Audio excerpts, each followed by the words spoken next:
हमारे देश में सुप्रीम कोर्ट ने बार बार यूनिफॉर्म सिविल कोड को लेकर के चर्चा की है, अनेक बार आदेश दिए हैं, क्योंकि देश का एक बहुत बड़ा वर्ग मानता है और उसमें सच्चाई भी है कि जिस सिविल कोड को हम लेकर के जी रहे हैं वो सिविल कोड सचमुच में तो एक प्रकार का कम्युनल सिविल कोड है, भेदभाव करने वाला सिविल कोड है।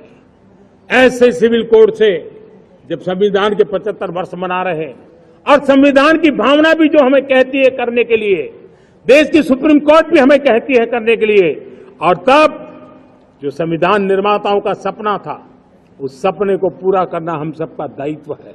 और मैं मानता हूं इस गंभीर विषय पर देश में चर्चा हो, व्यापक चर्चा हो, हर कोई अपने विचारों को लेकर के आए और उन कानूनों को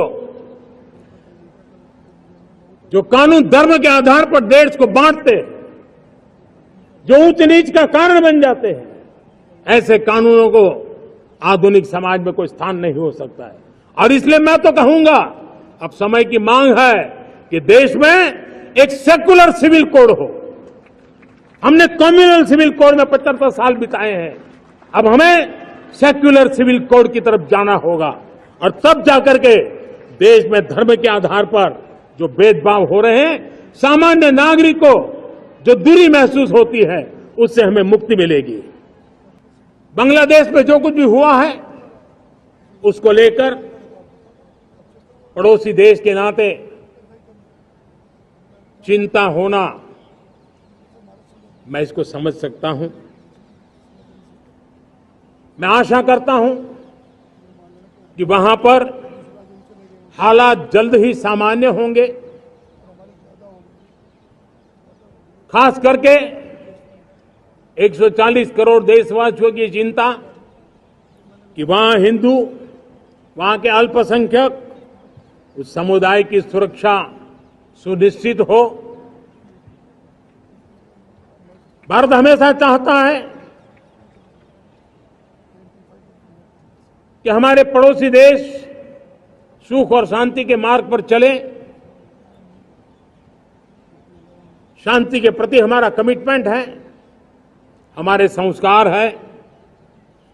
हम आने वाले दिनों में बांग्लादेश की विकास यात्रा में हमेशा हमारा शुभचिंतन ही रहेगा, क्योंकि हम मानव जाति की भलाई सोचने वाले लोग हैं। और मैं आज लाल किले से फिर बार एक अपनी पीड़ा व्यक्त करना चाहता हूं। एक समाज के नाते हमें गंभीरता से सोचना होगा कि हमारी माताओं, बहनों, बेटियों के प्रति जो अत्याचार हो रहे हैं उसके प्रति देश का आक्रोश है, जन सामान्य का आक्रोश है। इस आक्रोश को मैं महसूस कर रहा हूं। इसको देश को, समाज को, हमारी राज्य सरकारों को गंभीरता से लेना होगा। महिलाओं के विरुद्ध अपराधों की जल्द से जल्द जांच हो,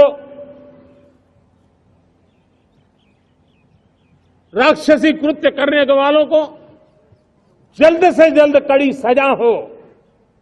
वो समाज में विश्वास पैदा करने के लिए जरूरी है।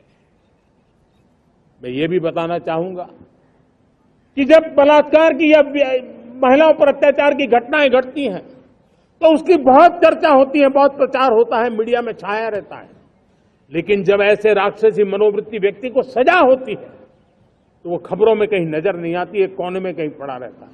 अब समय की मांग है कि जिनको सजा होती है उसकी व्यापक चर्चा हो, ताकि ऐसा पाप करने वालों को भी डर पैदा हो कि ये पाप करने की हालत ये होती है कि फांसी पर लटकना पड़ता है। और मुझे लगता है कि ये डर पैदा करना बहुत जरूरी है।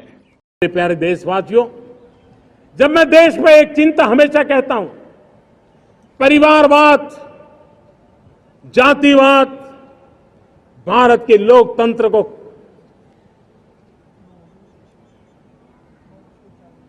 बहुत नुकसान कर रहा है। देश को, लोक राजनीति को हमें परिवारवाद और जातिवाद से मुक्ति दिलानी होगी। आज हमने